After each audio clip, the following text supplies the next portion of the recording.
Drue, could you talk a little bit about the improvement as far as creating turnovers and what the reasons are for those, for that, you think, from last year to this year?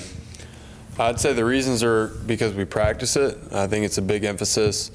It's always been an emphasis of Coach Elko since I've stepped into his system.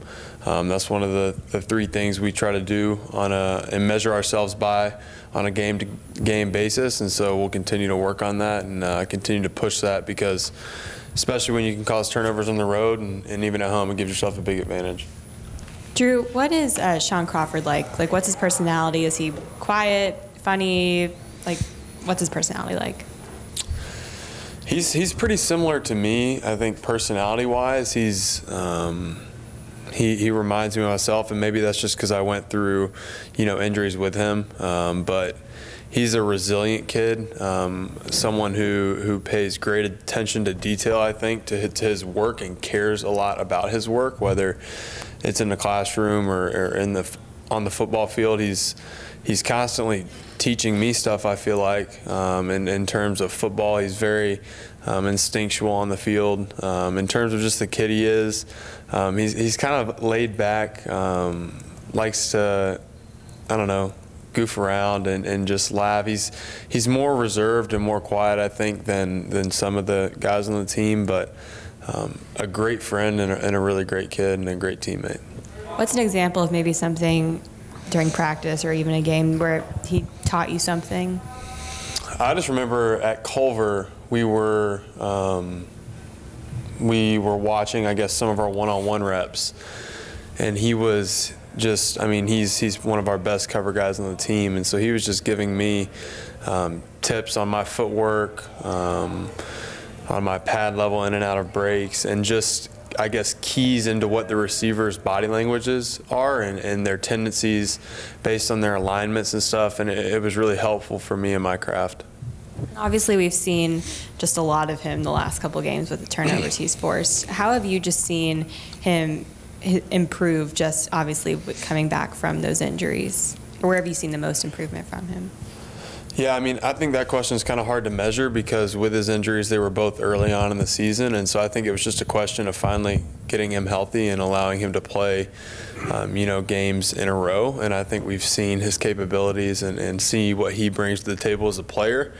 And just the few games that he's played, I think there was no question within this program and within our team what he was going to do when he finally got on the field, and I think everyone else is finally seeing that. Drue, up here, as someone who, as you mentioned, has gone through his share of injuries as well, how impressed are you with the way he has been able to overcome to get back to the level he is? I mean, anytime you can overcome big injuries like that, I think I have a great appreciation for it, having gone through it. It's rigorous, it's tough. There's highs and lows. There's points where you question, is this really for me? But I think Shaun embodies the traits we preach on a day-to-day basis, our 5 traits of excellence. He embodies resiliency and grit.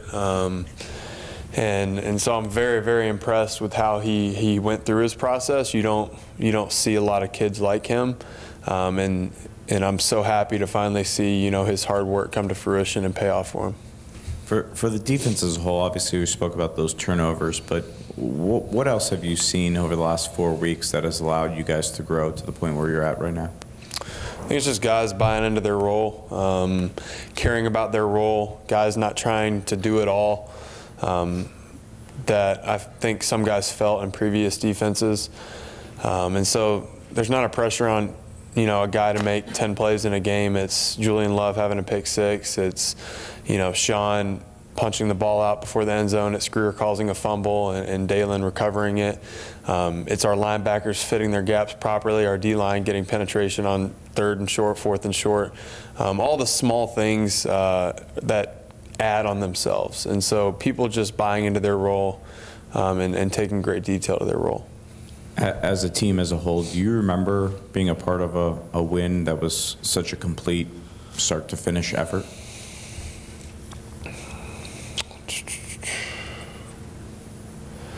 Man, I wish I could answer that with Florida State my freshman year, but that game didn't end the way we wanted it to.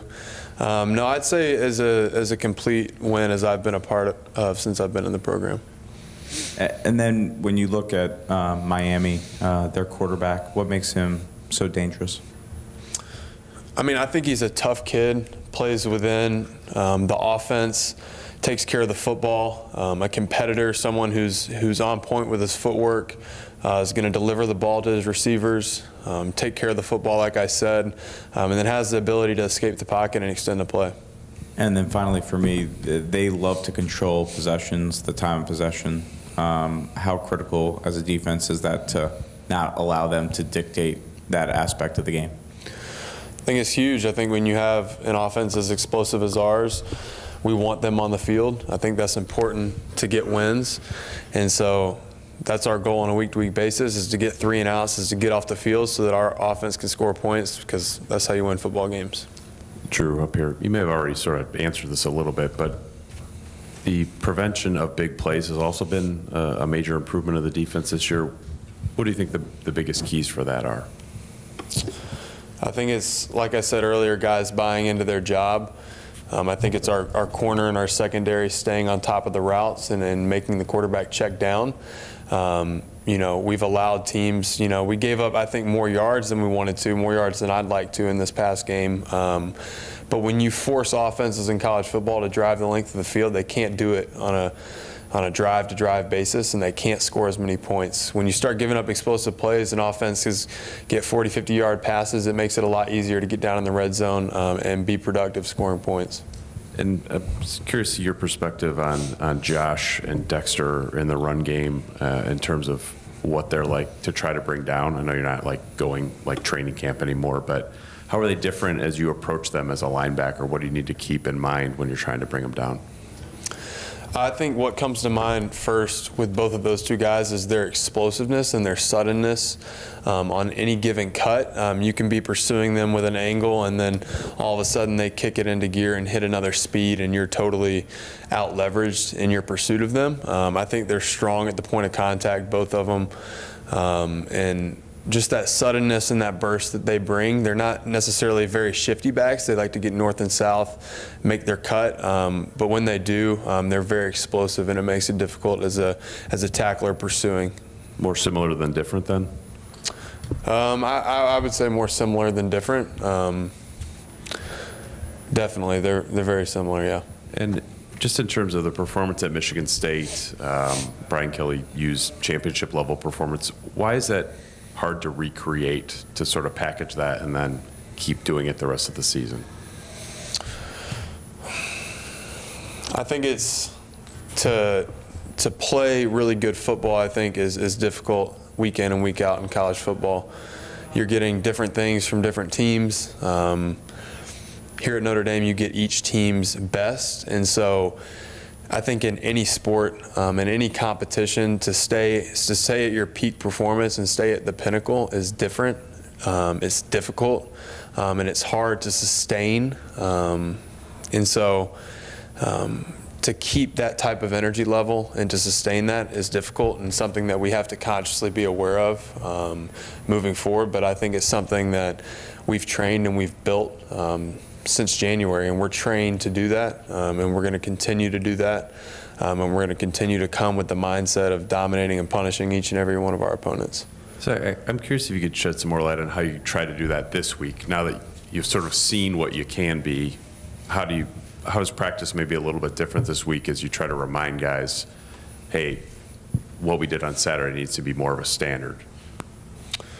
I think it's just awareness. I don't think the message necessarily changes on a week-to-week basis. It's the same message for us. Our traits of excellence, our routine, our preparation, and then Saturday's about welcoming our opponent to that total preparation. And so the message doesn't change. Maybe this week, coming off a big win against a rival, heading into this game, maybe it's a heightened awareness of, hey guys, we have to continue to pursue, continue to trust in the process, but it's pretty consistent message on a week-to-week basis.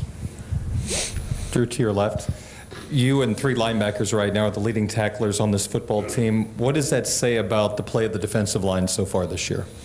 Oh, I mean, it's great. Whenever they can make guys get off double teams. Whenever they can get the penetration they are, it makes us easy to fit our gaps. It makes our run pass reads a lot easier. Whenever they can stop the running back deep in the backfield, it allows us to pursue the football more quickly and get those tackles. Jerry Tillery's getting his share of tackles right now, but interior defensive linemen, sometimes things they do not show up in the stats. How is he graded out so far this year when you watch him on tape? I mean, I think Jerry's been great for us. I think specifically this year, what stood out to me about him is his effort and pursuit to the football. He's made multiple tackles downfield, which is impressive for a 310-pound lineman. And so to see him doing that and giving that spark to our team has really been incredible.